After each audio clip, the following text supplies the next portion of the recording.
ওয়ালা ইয়াসআলু হামিমুন হামিমা ইউবাসসিরুনাহুম ইয়াওয়াদ্দুল মুজরিমু লাউ ইয়াফতাদি মিন আযাবি ইয়াউমিযিম বিবানি।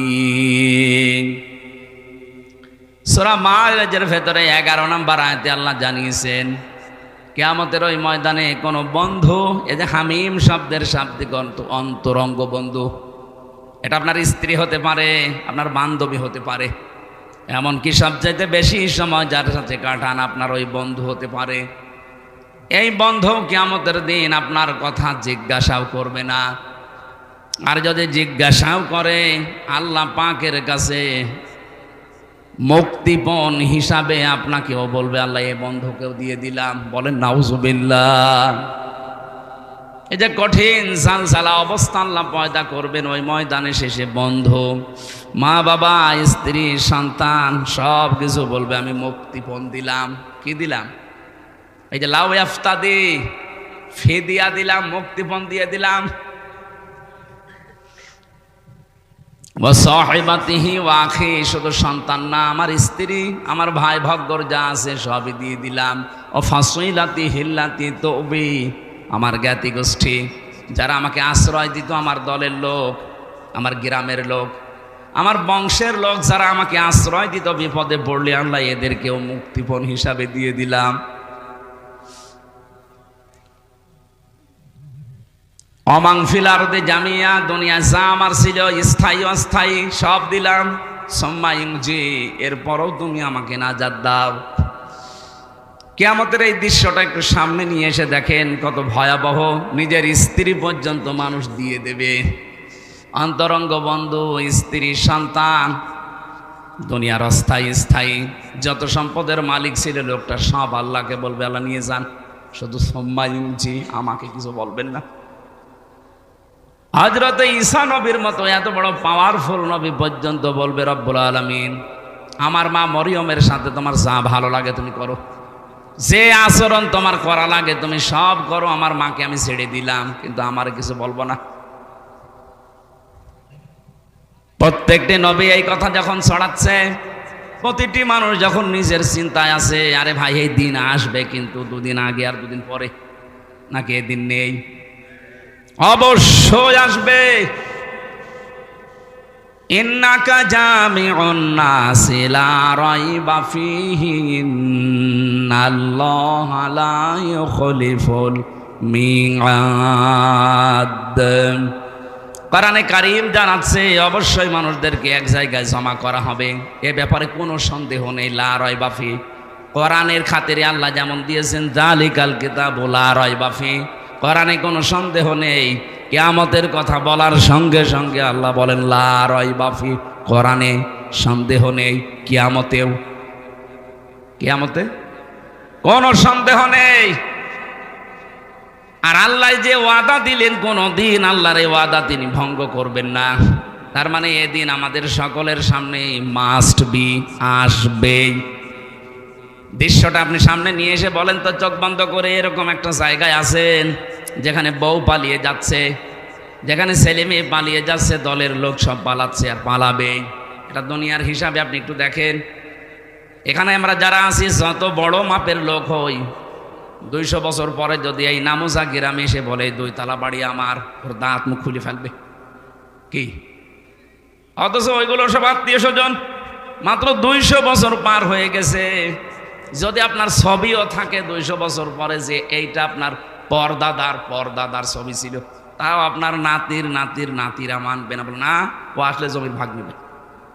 এক কথা বলছেন না, আপনি এসে দেখেন তো দুনিয়ায়।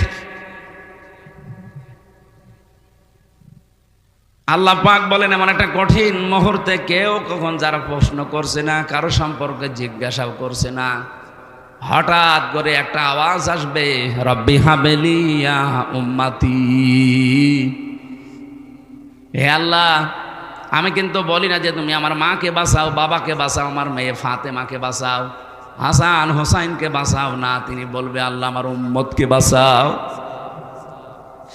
সবার নজর ওইদিকে যাবে, কে গো কথা বলে এত বড় বিপদে? যার সিগনেচার ছাড়া আপনি জান্নাতের গেটে যেতে পারবেন না, তিনি। তাকিয়ে সবাই বলবে কে? আওয়াজ আসবে, আমাকে চিনতে পারো না, আমি তোমাদের এতিম নবী মুহাম্মাদুর রাসূলুল্লাহ। বিশ্ব নবী সুপারিশ করার জন্য সামনে নিয়ে আসবে, এক একজনের হাত ধরে, এইভাবে হাত ধরে নিয়ে আসবে, বলবে আল্লাহ এটার বিচার করেন। বলেন আপনাকে সামনে নিয়ে গেল রুবেল সাহেব, আপনি যা জীবন তৈরি করেছেন, নবীজি যদি আপনার ডান হাত ধরে আল্লাহর সামনে দাঁড় করিয়ে বলে আল্লাহ নিন, এর যে 50 বছরের জীবন দিয়ে দিলাম, কি করেছে জিজ্ঞাসা করেন।